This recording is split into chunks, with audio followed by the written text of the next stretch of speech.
They say you getting it, Jeck. I say I already got it. Only nigga from the set with 50 G's in his pocket. They say you winning, Jeck. I said I don't need. What up, y'all? What up, man? We back down, man, like SmackDown. Another segment, man. Jeck Vision, y'all know how we do it. Y'all know how we get it, man. I got my boy Kelo in this motherfucker, man. You know what I'm saying? What up? And he finna sit here, man, and interview me for one. You feel me? Yeah. Jeck, man. So y'all can sit back, man, scrap on, get your drink, get your weed, whatever you gonna do, man. Toast it up, and let's kick it, man. Yeah, man. Yeah, man. It's Kelo, bro. And you know, I'm SetBound, Southside. You know, all the time. You know what I'm saying? Represent for every motherfucker from the mud. They get it, you know what I mean? But this my man, this my brother right here, man. And I'm glad you giving me this opportunity today, man. To, you know, chop it up with you, G. You know, all the time, man. Now, I took this on because I feel like people should know your story, man. You know, you came from where a lot of these young guys came from and still that. And you got a story you can tell them, man, how from your experiences and how you are now today. People can see that. So I just want to know, like, where you from? And I'm from the set, man. Y'all know I scream it every day. SetBound, Southside. You know what I'm saying? I keep it embedded in me, embedded in my heart, because that's what made me. That was raised me, man. For the world, or what's the set? Southside, Waukegan. Okay. You know what I'm saying? Waukegan, Illinois, Southside. Okay. You know what I'm saying? That's what we call a set. Okay, yeah. Okay. You know what I'm saying? And it's been that way probably before me. You know what I'm saying? Okay, yeah. And that's how, you know, down on the set, man, it was love, man. You know. So how was it for you growing up before, like as a young boy, like, you know, first of all, how many siblings that grew up in the household with you? Okay, I got it was 5 of us. You know, it was me. You the oldest? Yeah, I'm the oldest out of 5. Okay. Oldest out of 5, the first child, man, was me, my brother Tom, and I got 3 sisters, man. You know, Cookie, Kizzy, Trish. You know what I'm saying? So it was us 5, man. But my brother, he didn't always stay with us. You know what I'm saying? When he was young, he went to go live with his people family for a while before he came back. How old were you when that occurred? And, I think I was like around about. I probably had to be like 7 or 8, some shit like that. Okay. So how did that affect? Did you understand at that age what was going on? I really didn't understand it, but I knew he wasn't there no more. You know what I'm saying? Then how did that make you feel? feel? My brother at, you know? How did that make you feel at that age? Like, man, it kind of fucked me up because I'm like, damn, where my brother at? You know? Right. I know I got a brother. Where he at? Right. You know what I'm saying? Right. Like he telling, no, he all right. He over his grandma's house. He's staying over there with them for a minute. When is he coming home? Did you feel like why he get to go and I ain't get to go? You know what I'm saying? Why he get to go? Right. Okay. And it was like that, man. You know, it'll have you feeling, even as a child, man, as a youngster. You know what I'm saying? You always want to be, what I could say, acknowledged. You know what I'm saying? Especially by the grown up. You always want that love. And to me, at a point in my life, I always felt that I wasn't acknowledged like that enough. You know what I'm saying? But by being the oldest. Yeah, by being the oldest. But you know, with my mother, it was all she was. Me and my mother was locked in. You know what I'm saying? Right. But everybody else around me, you know what I'm saying? It was like I wasn't acknowledged like that. But it wasn't because they didn't love me. It was because they felt that I was more mature for my age. You know what I'm saying? That you had got to put, they felt like you got it already. Right, I got it, right. We ain't got to too much worry about him. Right, okay. You know what I'm saying? He good. But all the time, that was fucking me up. That they was just on the outside looking in. Right, all the time. exactly. You whole time, you know what I'm saying? Yeah. And I grew still up, was a boy, young boy. Right, exactly. So how long was it before you understood? Was it like that your brother never just came back home, or did he just? Yeah, he didn't come back home until he was like 12. So I say my brother left when he was like around about 2. So come back for like 10 years he was gone. 12. So when how old were you when you finally understood that he with his other siblings? Yeah. I think for a while I just forgot about it really. You know what I'm saying? And then it's just like when he came back home, brother home. Oh, your brother coming. Oh, my brother coming. Okay, cool. It's you know what I'm saying? Right. So back. through those 10 you know years, he never came back to visit? Never. Wow. You know what I'm saying? He was down there. He stayed there. Wow. So no phone calls? And he really, did you remember phone calls or anything like that? No phone calls or nothing. No and nothing? he wasn't that far away from us. He stayed in Harvey. You see what I'm saying? Wow. And you know Harvey wasn't that far. You feel me? Harvey, Illinois? Yeah. Wow. But yeah, it was like that, man. And I was like, damn, you know. But me and my sister and them, we was cool. We got along. You know what I'm saying? We kicked it. You know what I'm saying? And it was just us. Me and my 3 sisters. Right. Okay. So and do you you know think that the crazy part about it is this? I always had in my mind like the end would be the beginning would be the end. You know what I'm saying? Oh man. You feel what I'm saying? Yeah, man. In the beginning he wasn't there, and now he ain't here. You feel what I'm saying? Yeah, Rest in peace, little brother. You know what I'm saying? I love you. Man. But yeah, but besides that, you know, man, my mother and my grandma, man, she loved the hell out of me. You know what I'm saying? And my grandma had me every day, take me to church. You know, she real religion. Mm-hmm. You know what I'm saying? So you know, she should take me to church and shit. And all that, man, you know, I should be in the church just looking at people like, man, this shit is crazy. And you know, so okay, with real. So how was it for you, like at the time? I know your brother was gone, and so as growing up, now the only boy, or the oldest boy growing up, raising all in the household with all women. Right. So how was it for you? It was just, man, it was really just me and my mama, man. You know what I'm saying? My sister then was there, but they was younger. You know what I'm saying? So my mother took me everywhere with her. Okay. You know what I'm saying? I should be all I should be all at the clubs, at the bars and shit. So you basically seen firsthand everything from your mom? Man, everything, G. So what was your old man? My old man, this is the crazy part about it, right? My old man stayed in the building right across from us. You feel me? But my old man never acknowledged me as being his shorty. What? You feel me? Until I got older, you know what I'm saying? So,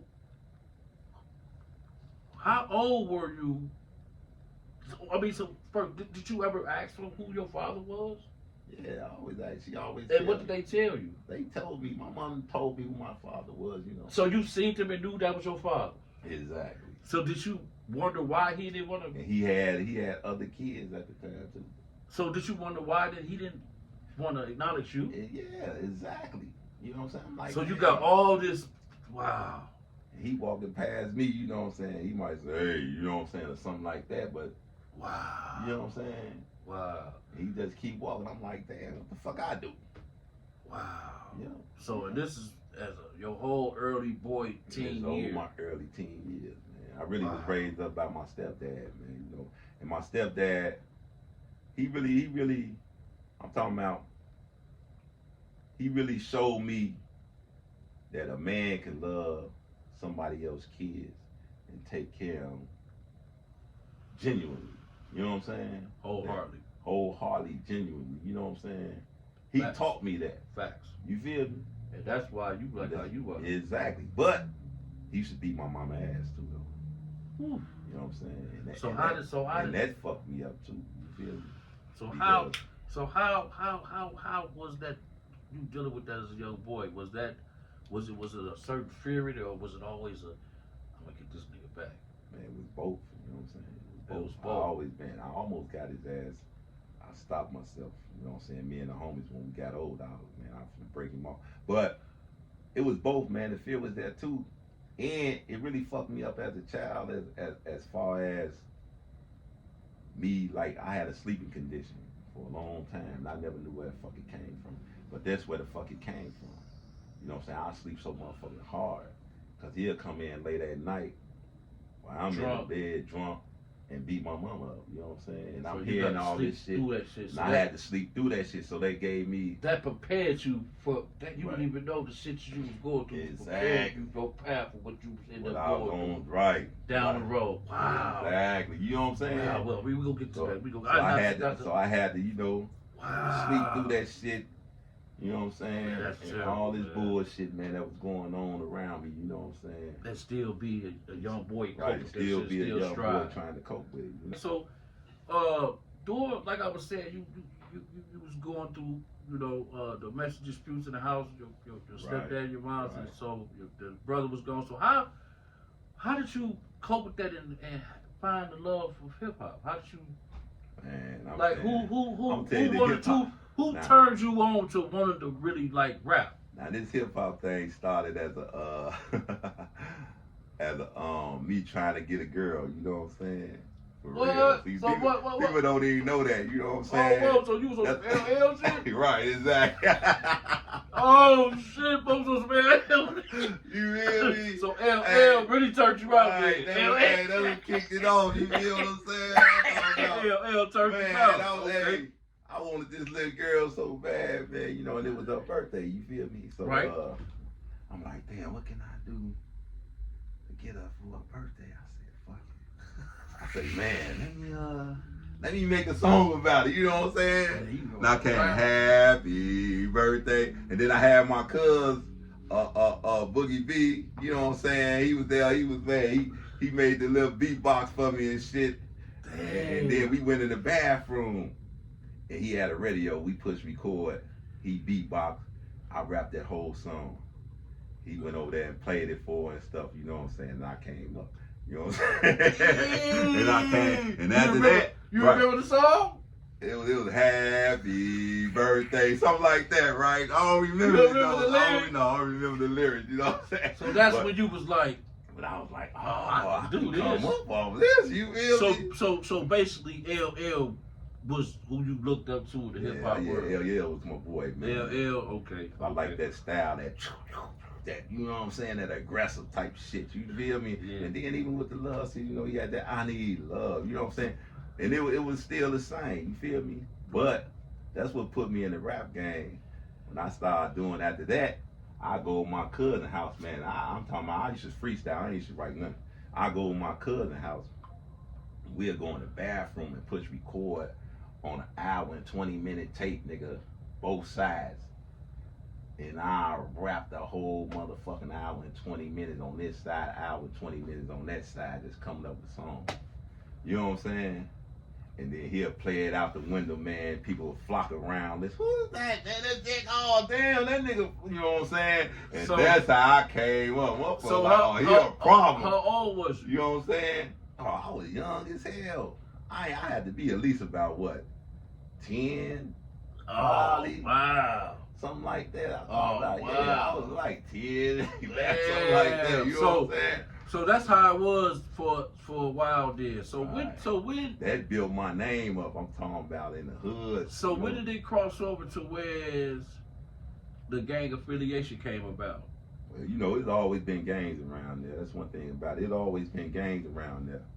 You know what I'm saying? And we used to see them. You know, most of our cousins, everybody was in gang. You know, we looked up to them and all that shit. But me, as far as me. So who? Not to cut you off. Who in the? Not to say. Let me rearrange what I'm trying to say. Who, on the street level wise, that you just looked up to and mesmerized? You was like, man. On the street level wise, I want to be like that. I'm gonna tell you this here. There's a couple of motherfuckers around the hood that I looked up to, right? Right. Let me. One. I'm telling you, my cousin Bookie D, right? Y'all know he rest in peace, man. Bookie. Rest in peace. Now he was one of the motherfuckers that, man, I'm talking about. I looked up to like a motherfucker, and he was a gangster. Plus, he was my cousin. I was like, oh yeah, it's on. You know what I'm saying? But some other motherfuckers that gave me my true wanna be a gangster swagism shit was these brothers, man, and you know them too. Paul Lee, motherfucking Tree. Motherfucking all the brothers, Ed, you know what I'm saying? I'm talking about, man, I'm sitting on the porch. My mama used to mess with Paul. You see what I'm saying? I'm sitting on the porch one day, man, no lie, man. I'm sitting on the porch one day, man, and they had a shootout right in the parking lot. And I'm watching in the project? In the project. I'm sitting here watching it. I'm sitting on the porch watching them. And Paul Lee and Ed came around that motherfucking corner, man, with them trench coats on, man. up the big ass 4-4 man, and boy, I thought that was the rawest shit ever in life. You hear me? I said, oh, that's what the fuck I'm gonna be. That's me right there. Man, you feel me? Hey, not to cut you off. Not to cut you off, bro.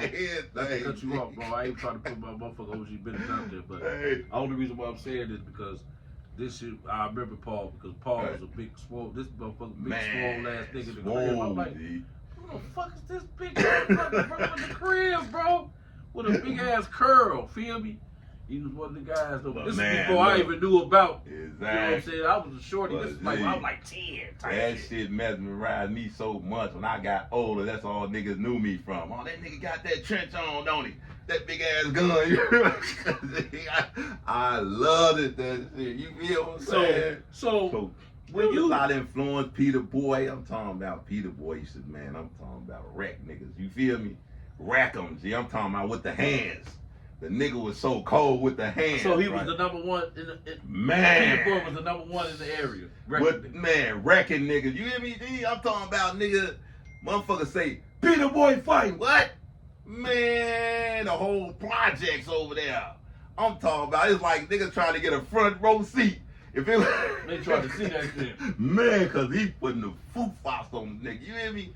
I'm talking about, man, these are niggas I looked up to and I lied. So when you was seeing all that, that's who basically who you was idolizing and idolizing these niggas, man. These niggas was they was like real, you know what I'm saying? That's from the first time you start seeing some real street gangster shit. Real street gangster shit. Okay. And they played that shit to a T, man. I'm talking about.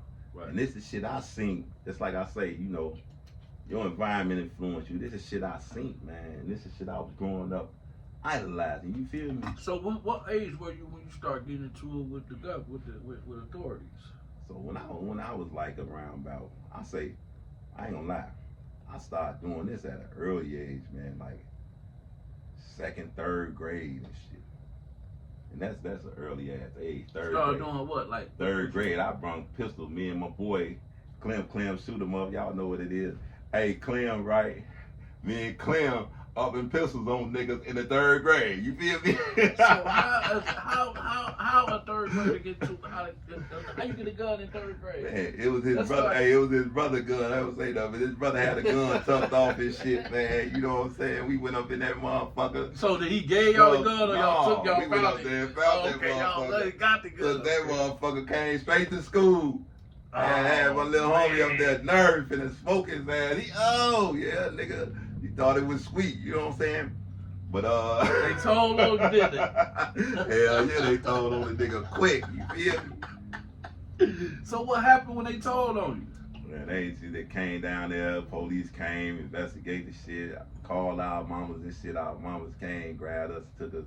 Where the gun? We ain't got no gun. Woo, okay. So y'all got rid of the move? Yeah, we had got rid of the move before they even got there, you know? We had ran off the school ground and all that shit. Yeah, man. That shit, hey, that shit should be trip. But I should be wilding in that, G. I'm talking about niggas. So, and just doing that and off seeing the big homies doing that shit, it just said, fuck that. That's but even before that, right?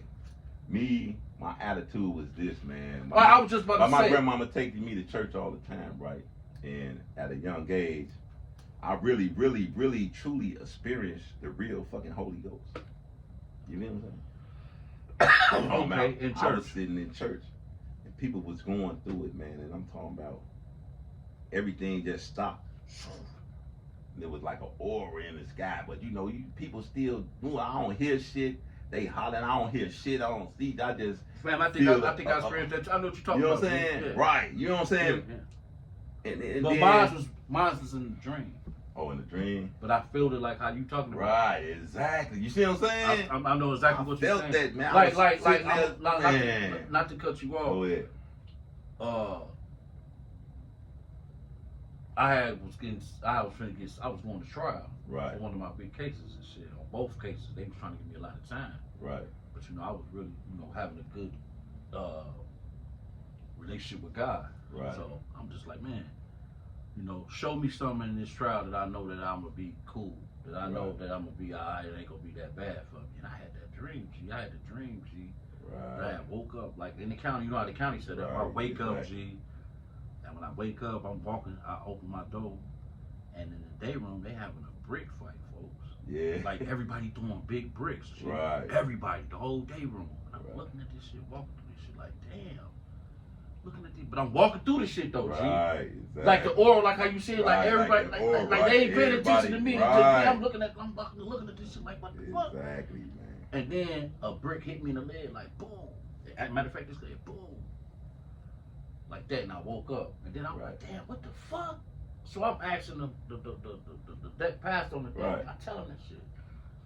You know what I'm saying? He interpreted the dream for me. He's like, man, that's God telling you, like, bro, they gonna hit you, bro, but whatever they give you, gonna be able to walk through it. I was like, oh. You know what I'm saying? That's dude. God talk to you know what I'm saying? I'm he like, talked to me when I was a shorty. Yeah, see? You know what I'm saying? He gave it to you. Exactly. As a man. Young boy. And to this day, you always never left you, did it? Never, ever. Gee, I'll never forget that, man. You know what I'm saying? And that's what put me in the frame of state with me. I never liked to fight when I was a shorty. After that, you know what I'm saying? I ain't never want to hurt nobody, put no hands on people. So, motherfucker fuck with me, I either run in the crib, I'm gone, or I'm going to get this machete. You see what I'm saying? Now, niggas know, you ask motherfuckers on set, they'll be like, oh yeah, that nigga going to get that motherfucker big ass machete, he gonna try to chop your motherfucking head off. Whose machete was it? My grandma's, man. You get your grandma's machete is crazy. Man, a big old machete, you feel like Jason Voorhees, you feel that shit was crazy. But the messed up part was this. I wasn't going to get the machete at first. I knew the machete was in the closet. I used to play with it all the time. But I wasn't going to get the machete. I was going to get this gun, my granddaddy gun. Because I had found this gun, too. So motherfucker was fucking with me. Motherfucker was fucking with me. I'm finna go get this gun. I'm finna fuck a nigga up. Then you ran across the machete. And I couldn't find the gun no more. So I said, okay, I know what to get. Got that machete, slid that motherfucker down my pants leg, came outside. So when did you, so after, like you saying, the Holy Ghost, so when did you get into just beating up people? Because I heard about you, you know what I'm saying? Yeah, so I started beating up people. Another female. Another female. She brung it out you? Yeah, she brung it out me. We sitting there. Hey, female, the motherfucker, man. Explain how the female brung the gorilla out you.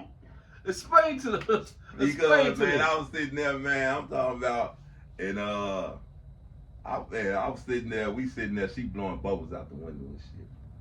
She like, yeah, these my kisses, y'all catch them, you know what I'm saying? Pop them. When I come out in the morning, I got y'all. Now I'm tall and shit, you know what I'm saying? I'm jumping over niggas, you know what I'm saying? And this nigga I'll fight. Bro, I ain't never heard that. Hold on, rewind, let me go back. What's this game y'all playing? He say, shorty in the window saying these my kisses in the bubbles, goddammit. Blowing them. Whoever catch the most, I got you in the morning when I come out. Right. Whoa. And she know I'm tall, I'm snatching. So they really for you and your head. Man, for me, y'all dead. Right. And dude, he was the bully of the set. Man, you touch another motherfucking bubble, I'm beating your ass. So I'm like, man. She like, fuck that nigga, woo, woo, in the window, right? Oh, shit. And I'm sitting there like, oh, shit. You know what I'm saying? So she blow the motherfucking bubble, it's like that motherfucker coming in slow motion, G. Oh, shit. I'm looking at the bubble and shit, I'm looking at her and shit. He like, nigga. I said, as soon as it got by him, he tried to jump out. Wow, let me get that. You know what I'm saying? Man, you pussy motherfucker, you got to pussy me and shit. I told him, man, you better go on about your business, nigga. You feel me? She laughing and shit. So he got to push me walking toward the stairs on the brick. He still pushing me. I'm beat your motherfucking man. That nigga pushed. I said, man, you got one more motherfucking time to push me. Then push me, G. I turned around, man. I hit that nigga so hard, his teeth chopped. Boom. It was on. We out there fighting like cats and dogs. That motherfucker like, damn, you know what I'm saying? Man, I'm talking about my mama and them came down there, aunties, his mama, everybody came. Y'all stop it, break it up. My mama get in between us. I hit her and shit. I'm talking about that's how zoned out I was. You know what I'm saying? Damn. After that, You became. I was the man. Then they like, damn, he beat the bully up. He beat the shit out of him. After that, I was the man. Then you mean I come out the next day. They like, oh hell yeah. So you like, so. Oh, hey, y'all hear this, right? All over some bubble kisses. You hear me? The moral of the story is, you feel? So, okay, now, so you didn't, now you got your rep up, you rap, you still a shorty. Right. So now how is things with you, like, in school in the hood with the guys, with the girls and shit? Did it go up? I'm talking about it went up. My motherfucking pussy rate and all that went up 20 notches after that. You know what I'm saying? In with the guys. And that's when the guys came at me like, man, look. You know what I'm saying? It was the G men and the junior G's. They were just starting the junior G's, you know what I'm saying? Lil Miller, you know, he boxing and all that shit. My cousin. Yeah. So they snatched Lil Miller at the head, right? And they came and got me like, man, G, you know what I'm saying? You finna be a G, goddammit. You finna be a junior G. You finna be second in command. Woo, and then it was what it was. You know what I'm saying? Facts. So it was me and him. You know what I'm saying? He was the head. I was the second in head. And we was running the set. We had all the little niggas with us. You know what I'm saying? And y'all just mopping everything coming through that bitch. At that time in the area, it was a lot of set tripping, as I'm not mistaken. You didn't catch West Side niggas, Zion niggas, North Chicago niggas. For those that don't know, for people that's out the area, that's our segments that's around our area. You know, we got Zion, you got Zion, you got North Chicago, you got the West Side of Waukegan, you got Gurney, you got you know little areas like that. So you know Kirk Park, Kirk South Park, Ave, right. So you know what I'm saying, 10th Street. We was south. We was on the set, projects on the set. So we catch any. Actually, the set is birthed everybody. So anybody who won from the set, nigga, you come down there, we beating the fuck out you. There you go. You getting got, man. Niggas knew. Motherfucker was not coming on the set. They knew it, man. Come down there if you want to, man. You not leaving up out that shit. So by it being like that, and people ain't coming on the set because they know what's going on. Did y'all used to go on other territories or hunt on purpose? We used to go on purpose, nigga. We going over here, man. Look, hey y'all, we finna go over here and catch one of these niggas and beat their ass. You know what I'm saying? So we'll go, man. I'm talking about, nigga. We'll go over there just on GP, man, just to fight and shit. About 20. So I know everybody in areas wasn't just going like that. No, who in these areas? Who in the areas that was holding it down? That Sin City, Baby Bricks. You know what I'm saying? You had motherfucking the Rangers. You know what I'm saying? You had Maniac, you had Kings, I'm talking about, it was so many motherfucking cliques, man. You know what I'm saying? But we didn't give a fuck. We the set. You know what I'm saying? We coming through anywhere we go, nigga, we tearing shit up. We not trying to hear that. And then the older guys already set the example from day one. So motherfuckers already feared the set because of what they was doing. Now you got us coming up. Shout out Bogart. You know what I'm saying? Rest in peace, Bogart. You know what I'm saying? Now you got us coming up. You know what I'm saying? And by so I'm talking about, that's why I love the set so much. Everybody come from there love the set so much. Yeah, if you really know the tree of this, if you really know the tree, everybody come from the set. By us coming from the set back then, man, and like I said, we wasn't letting no outsiders in, and they knew it. But that made us that much stronger. I'm gonna tell you something. I'm gonna tell you how much factuals of what you saying. Cause I'm generations up under him, not maybe like 2 generations up under him. So when I was growing up, motherfuckers wasn't coming on the set, and it was hard for us to get females out that they weren't from the South Side.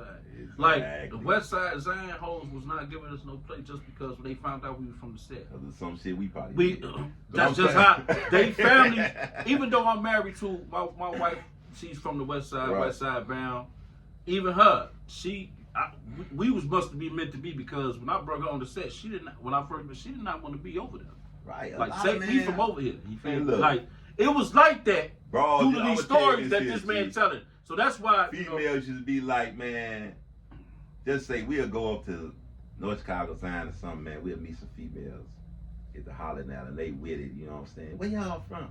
Oh, we from the set. Oh, I can't talk to y'all. Oh, hell no. Y'all niggas on the set grimy and whoa. I'll be like, damn. That's a fact. That's you get this shit from? You know what I'm saying? That's a fact. That's how it was, man. You know what I'm saying? Because that's a fact. Niggas, I'm gonna tell you, niggas from the set didn't buy nothing and didn't give a fuck. Niggas will go over there and fuck some shit up real fast and come back to the set and chill. You know what I'm saying? Because they ain't have to worry about shit when they got back to the set.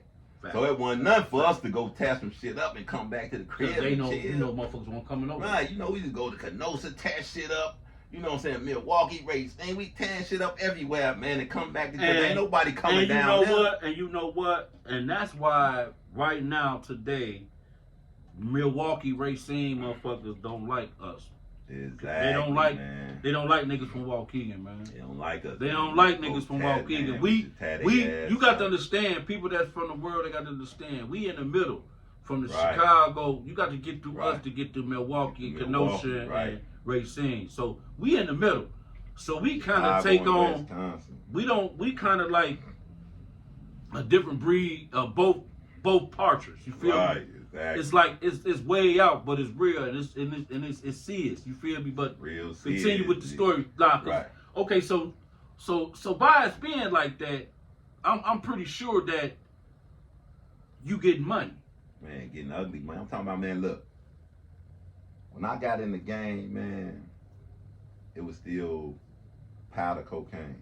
You know what I'm saying? We weren't selling nothing but rocks. Ready rocks and all that crack and all that shit wasn't even invented yet. You know what I'm saying? It was dope and powder cocaine, Karachi, you know what I'm saying? Heroin and cocaine, teas and blues, syrup, pills, yeah. Pills, syrup, you know what I'm saying? And weed and green, you know what I'm saying? Yeah. That's what we was flipping. Mm-hmm. And I started with the powder. Quarter bags, you know what I'm saying? $25 bags of powder. And was killing them, man. And I'm talking about, I was young. I was like 12 or 13, nigga. I'm talking about I got so much money in my motherfucking pocket, man. And I'm going to tell you how I got in the game, truthfully. You know what I'm saying? Yeah, who showed you the game on the money game? On the money game, my uncles, man, all my uncles, man, was boss hustlers and players in their days. You know what I'm saying? All my uncles, man. My uncle Rob, my other uncle, took his shit. You know what I'm saying? But they used to come run into my mama. So my mama was a hustler. You know what I'm saying? Let's start there. Mom Dukes is the battle. My mom was like, for real. Real life, she was for real. I'm talking about in real life. All the prostitutes used to come over our crib, G. That's how, see, this how I always got money in the game from all the cluckers and all that shit because you knew it, you seen it. I knew them all from back in the days coming to the crib. So I be with my mama.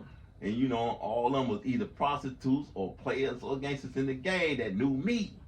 You see what I'm saying? Or they play the game. Cannons, like they say in the city. Exactly. Cannons. I should be with the cannons too. I'm talking about, G, I'll tell you some stories, G, you be like, hell no. Well, so, while you soaking up all of this, you did what I'm saying. You got all of this under your jacket, and you getting money and all of this. So it had to be a point of time to where it's like, am I gonna rap, or you just never, you never got to really being recorded in the studios back then? I used to, yeah. So basically, back then was just always freestyling. Yeah, always free until, you know what I'm saying? We used to battle a lot back then. Battle rapping. So battle rapping was in back then. My thing. So I should go every So where did y'all learn? Who turned you on to battle rapping?